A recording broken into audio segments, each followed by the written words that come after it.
నారాయణ ఆది నారాయణ. ఓం నారాయణ ఆది నారాయణ ఛానల్ను ఆదరిస్తున్న గురు బంధువులకు స్వాగతం, సుస్వాగతం.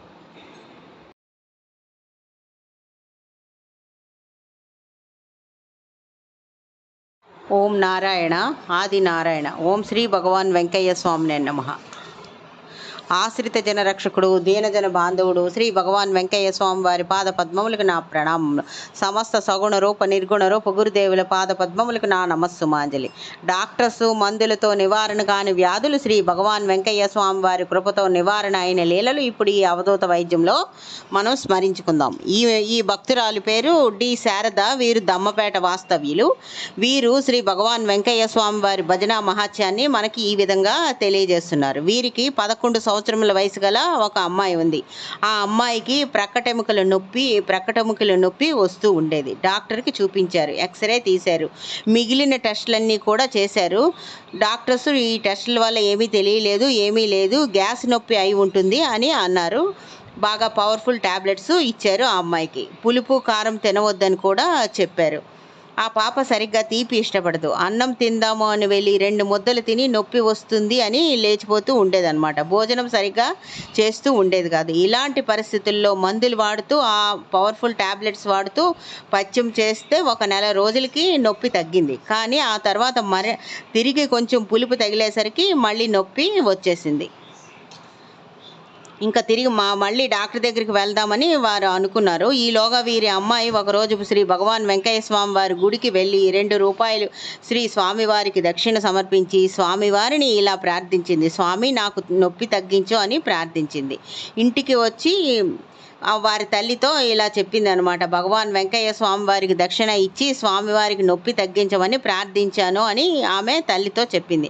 అప్పుడు ఈ శారద గారు కూతురుతో ఇలా చెప్పారు. శనివారం పూట శ్రీ భగవాన్ వెంకయ్య స్వామి వారి భజన చదువు, కాపాడవయ్యా వెంకయ్య స్వామి, భగవాన్ వెంకయ్య స్వామి వారి భజన చదువు అని వీరు అమ్మాయికి చెప్పారు. ఆ అమ్మాయి సరే అనింది. శుక్రవారం చదివింది, శనివారం చదివింది. అంతే.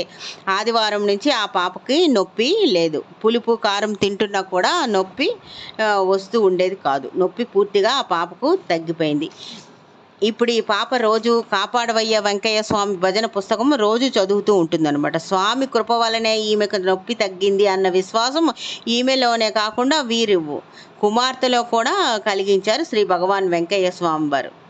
ఎంతటి కరుణామయులో కదా. ఇంతటి కరుణామయులకు మనము ఇచ్చే దక్షిణ ఏముంటుంది? మన మనసు, కాలం సమర్పించాలి అని మనకి ఈ లీల ద్వారా మనకి బోధిస్తున్నారు.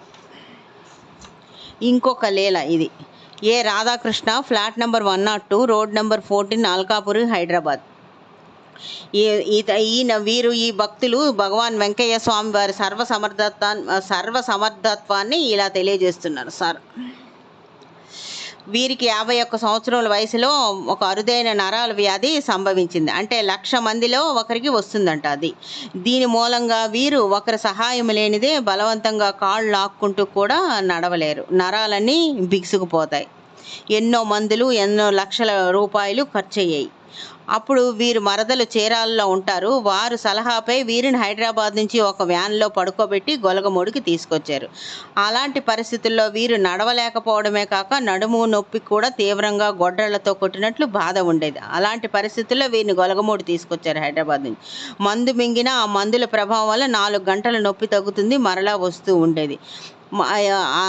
అదే ఆ 4 గంటలు ఆ మందులు తప్ప ఇచ్చిన మందులు తప్ప ఇంకా ఎక్కువ మింగరాదు, హమేషా ఎక్కువ మింగరాదని డాక్టర్ గారు చెబుతూ ఉంటారు. వీరికి ఆకలి కూడా ఉండేది కాదు. అదే విచిత్రమో కానీ వీరు హైదరాబాద్ నుంచి గొలగమూడి వచ్చిన తర్వాత ఎవరి సహాయం లేకుండానే వీరు 108 ప్రదక్షిణాలు చేశారు. నడుము నొప్పి కూడా పూర్తిగా తగ్గిపోయింది. ఆకలి కూడా బాగా అవుతూ ఉండేది. వీరు అక్కడే అలా గొలగమూడిలో నొప్పి తగ్గే వరకు ఉండిపోతే నొప్పి పూర్తిగా తగ్గిపోయి ఉండేది. కానీ వీరు వెంటనే హైదరాబాద్ వచ్చేశారు. 70% తగ్గింది. కానీ ఇంకా 30% ఇంకా కొంత కర్మ వీరికి ఇంకా బాధిస్తుంది. నడుము నొప్పి పోయింది, ఆకలి బాగుంది, కానీ నొప్పి ఇంకా తగ్గలేదనమాట. వీరు మామూలుగా నడవలేక ఒక కాలు లాగి వేయవలసి వస్తూ ఉండేది. ఒకరి సహాయం లేకుండా నడవలేరు. ఆ తర్వాత తిరిగి గొలగమూడి వచ్చారనమాట. గొలగమూడి వచ్చి పద్మావిహార్‌లో విడిది చేశారు. పద్మావిహార్ నుంచి శ్రీ భగవాన్ వెంకయ్య స్వామి వారి మందిరానికి ఒక్కరే, ఎవరు సహాయం లేకుండా కుంటుతూ నడిచి వెళ్ళి ఇప్పుడు రాగలుగుతున్నారనమాట. రెండోసారి గొలగమూడి వచ్చిన తర్వాత. వీరి బాధలు ఇంకా కొన్ని మిగిలి ఉండడానికి వీరి సాధనా లోపమని తెలుస్తుంది. అంటే ఇంకా ఈ సాధనా లోపమని తలచవచ్చు. ఇది వారికే కాదు, ఈ సాధనా లోపం అన్నది ఇది వారికే కాదు, వారిని ఆశ్రయించిన భక్తులందరికీ కూడా ఇది స్వామివారిచ్చిన సందేశం. ఓం నారాయణ. ఆది నారాయణ.